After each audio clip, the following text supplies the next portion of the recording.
Graphics by Murat, Yükselir and John Sopinski, The Globe and Mail. Sources, Toronto.ca, Immigration and Refugee Board of Canada, UNHCR. The issue of asylum seekers who are crossing into Canada between border points has sparked fiery political debates this summer.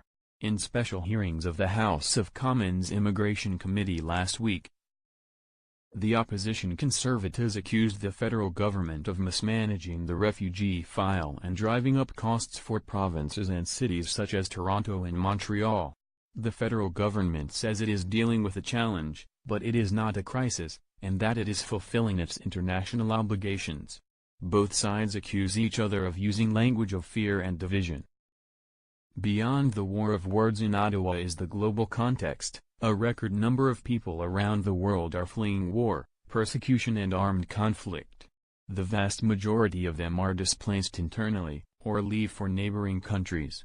Canada too has seen recent increases, though in the global context, this country has experienced far smaller inflows. Last year, Canada received less than 0.2% of the overall refugee population in the world, according to the United Nations High Commissioner for Refugees, UNHCR. The majority of refugee claimants arrived this year and last through regular entry points, such as an airport.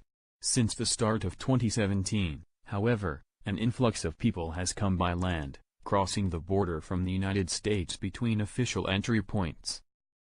Most of these crossings occurred in Quebec, with 1,179 arrivals in June. Although these numbers have subsided, in June they fell to a one-year low. Since the start of last year, more than 31,000 people have crossed into Canada this way. Their arrival corresponds with the election of U.S. President Donald Trump, whose approach to refugees differs markedly from Canada's. Under the Canada-USA Third Country Agreement, refugee claimants who first arrive in the United States and then seek entry to Canada will likely be denied. A growing chorus of Canadians are calling for the suspension of the agreement, which they say would diminish the need to cross at unofficial border points. This influx has caused concerns over costs. In July, the premiers of Ontario, Quebec and Manitoba jointly called on the federal government to review its policies on border crossings outside of regular ports of entry, fully compensate the provinces for impacts to services from the recent increase and make the necessary investments to ensure that hearings are adjudicated in a timely way. Ontario Premier Doug Ford's government has formally requested $200 million from the federal government to cover the costs of resettling thousands of asylum seekers now in the province, who crossed between ports of entry. Toronto estimates the direct costs to the city budget this year for housing refugee claimants in motels and college dorms, food and other support services at about $72 million. Under growing pressure, Prime Minister Justin Trudeau also shuffled his cabinet in July, putting former Toronto Police Chief Bill Blair in charge of both border security and the irregular migration file.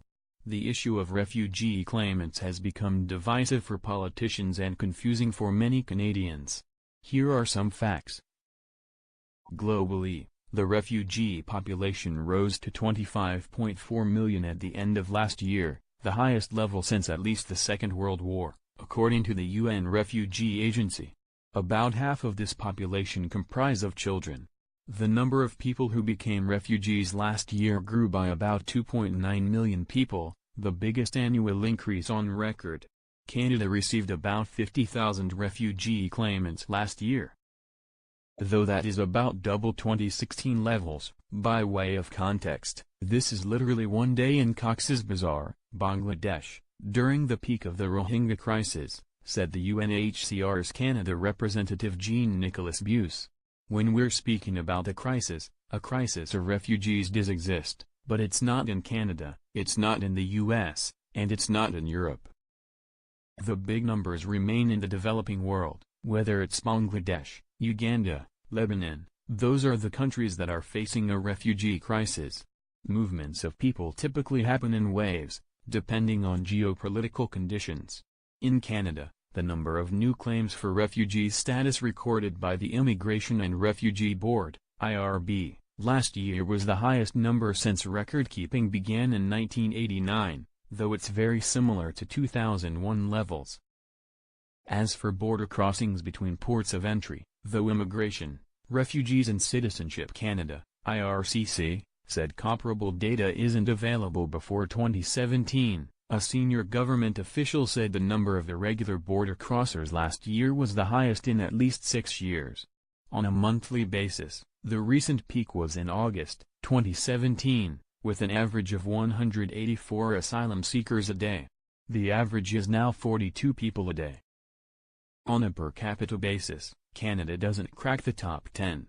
The countries with the highest number of refugees per 1,000 inhabitants, as of the end of last year, were Lebanon, Jordan, and Turkey, according to the UNHCR's Global Trends Report for 2017. Syria is still the main country of origin for refugees worldwide, at 6.3 million people. In global movements of refugees last year, 99.8% of people went to countries other than Canada, the UNHCR says.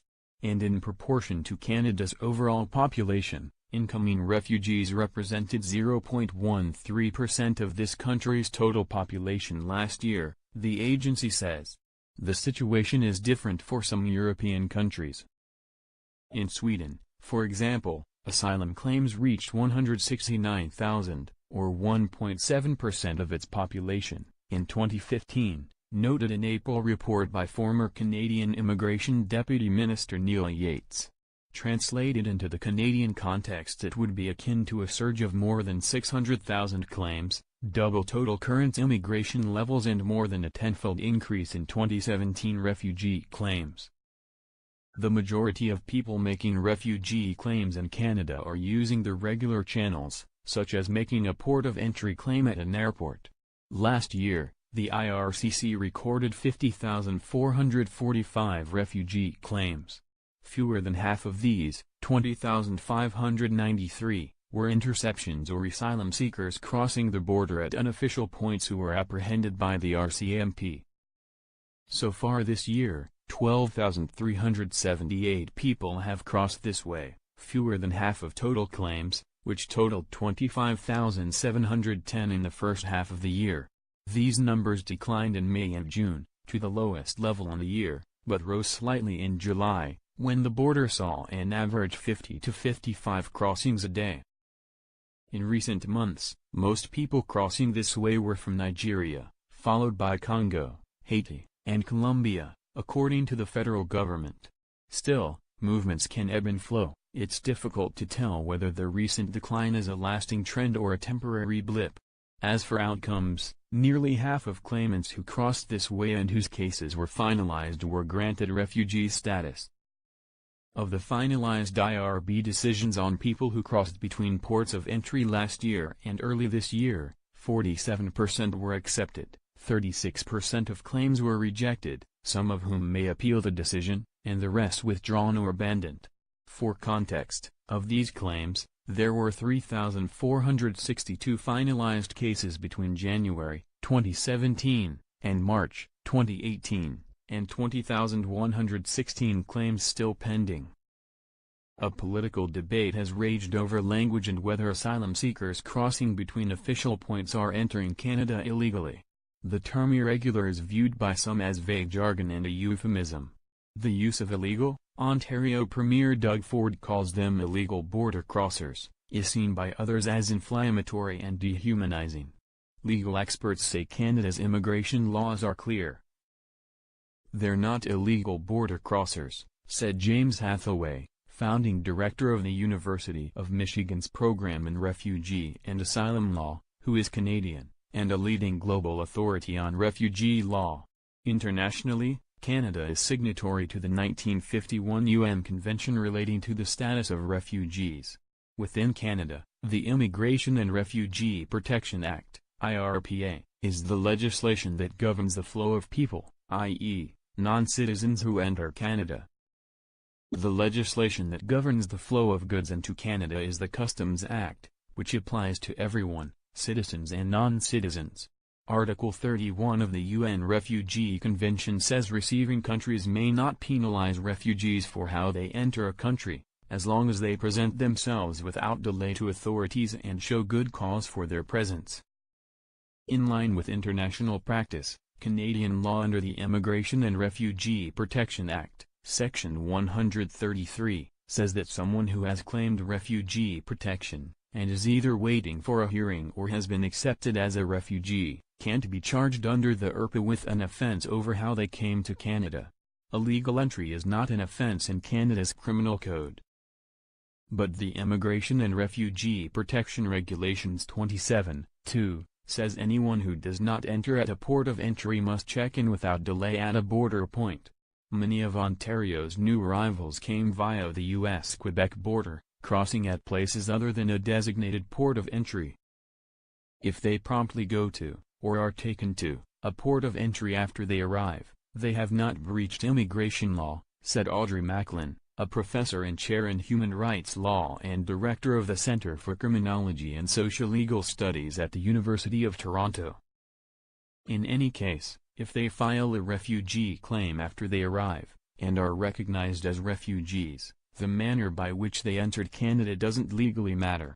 If someone A. comes forward voluntarily, and B. explains that the reason they crossed the border illegally was they were looking for protection, it's clear as a bell. You may not under any circumstance penalize them for how they arrive, said Professor Hathaway, who is also a professor at the university's law school. In other words, the laws recognize that someone fleeing for their lives may not have the time or ability to collect documents or their passport, or to apply and wait for travel visas, and that desperate people may need to take desperate measures to escape life-threatening situations. And once they seek protection in another country, that country is obliged to hear their claim to refugee status and make a determination on that claim. There are ways that the mode of entry can breach the Immigration and Refugee Act. If someone crosses at an unofficial border point, doesn't promptly go to a port of entry and doesn't file a refugee claim, that entry violates the IRPA.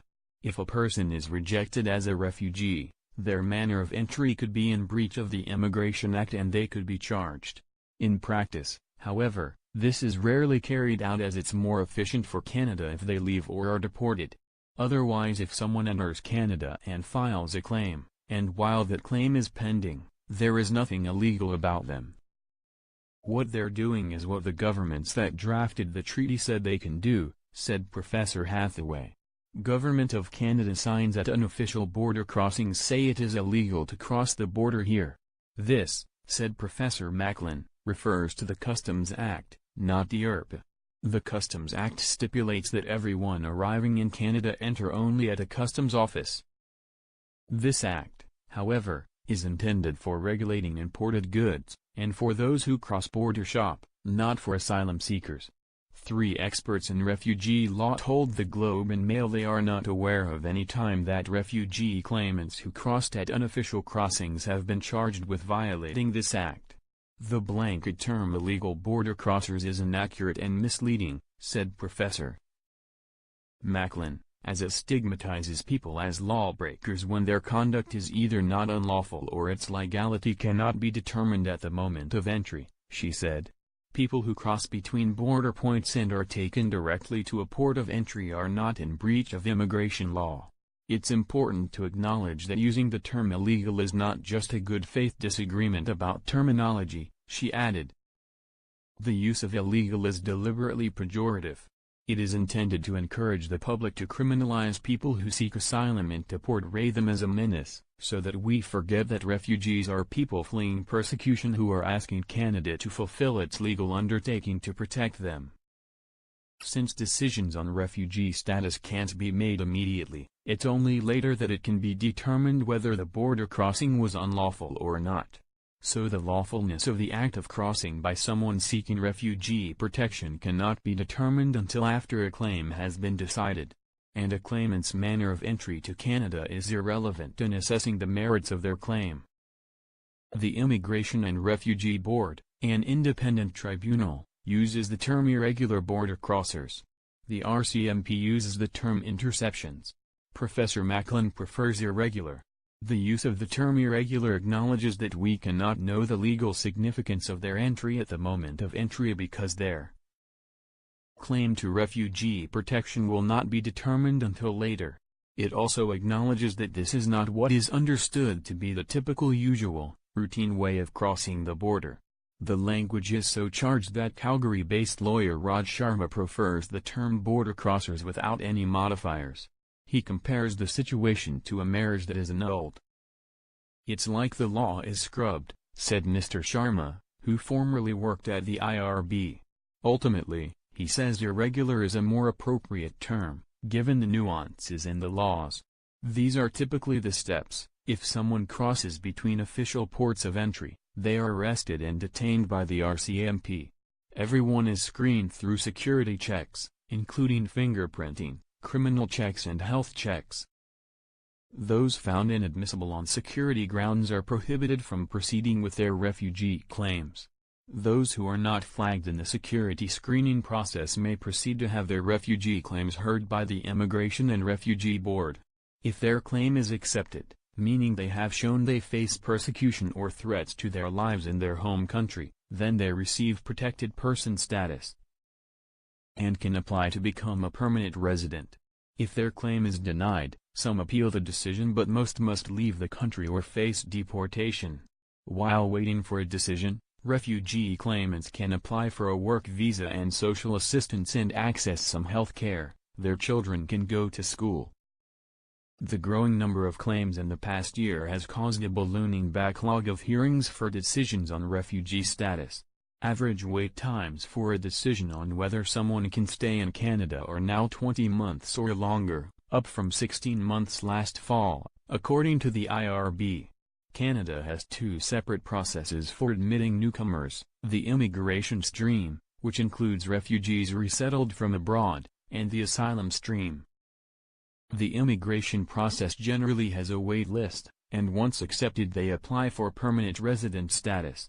This process doesn't apply to asylum claimants. An immigrant is a person who chooses to move, and a refugee is a person who is compelled to move. If you're compelled to move by a fear of being persecuted, there isn't a queue for you, there's a distinct procedure, said Professor Hathaway. The two groups are processed by separate organizations. Immigration applicants are processed by IRCC, while asylum claims are decided by the IRB. Asylum claimants are also not taking the place of refugees who are coming to Canada from abroad for resettlement, IRCC said in an email. Its website says that because asylum claimants are in a different stream from resettled refugees, those crossing the border at unofficial points are not queue jumpers. Refugees are unique in the sense that they are recognized for the situation they are in, that they're fleeing some sort of terrible situation, i.e., persecution, said Jamie Chayun-Liu, immigration and refugee lawyer and associate professor at the University of Ottawa's Faculty of Law. Because of that recognition of the special situation they're in, you can't accuse someone of queue jumping. There's no such thing as queue jumping in refugee law. Refugees have a right, protected by international law, to seek asylum, whether they arrive by foot, boat or plane, notes the Canadian Association of Refugee Lawyers. There is no queue. Canada does set an annual target for the number of refugees. For this year, the target, which is not a cap, is 43,000 refugees and protected persons. For next year it is 45,650 people. In many cases, Canada does turn people away at the border.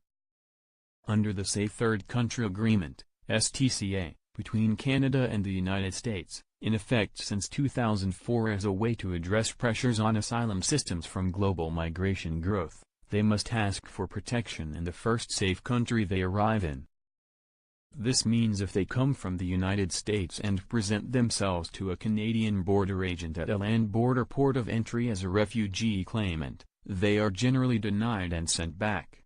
The agreement does not, however, apply to some groups, such as unaccompanied minors, nor to those who cross into Canada other than at an official border post and make an inland claim. This is precisely why many of those seeking protection have crossed at non-designated points, rather than at an official crossing where they would be automatically directed back into the United States. In Manitoba, and especially in winter and at night, this has posed safety risks for both claimants and patrol officers who conduct search and rescue. This agreement is being challenged in the Federal Court of Canada, as lawyers argue that the United States under President Donald Trump can no longer be considered safe, and that the agreement violates parts of the Canadian Charter of Rights and Freedoms. It's not just refugee advocates saying so. The agreement should be suspended right away, said Chris Alexander, former Conservative immigration minister. No Canadian who believes in upholding our obligations under international humanitarian law can say, in all good conscience, that the U.S. is a safe country. This would reduce the need to risk crossing at unofficial places, and let asylum seekers make claims safely and efficiently at official points of entry. Though this would cause an increase in claims initially, he said, it would restore order to our rules-based system. If the STCA were suspended, irregular migration would evaporate tomorrow, said Professor Macklin. People would just go to a regular port of entry, and show up in an orderly fashion, and ask for protection. As for simply closing the door to asylum seekers, we cannot and should not do this, Mr. Alexander said. Asylum seekers have the right to make claims, especially given the additional barriers erected by the Trump administration. We should ensure they are able to make claims safely and efficiently at points of entry, while resourcing the IRB properly so that it can rapidly come to grips with its growing backlog.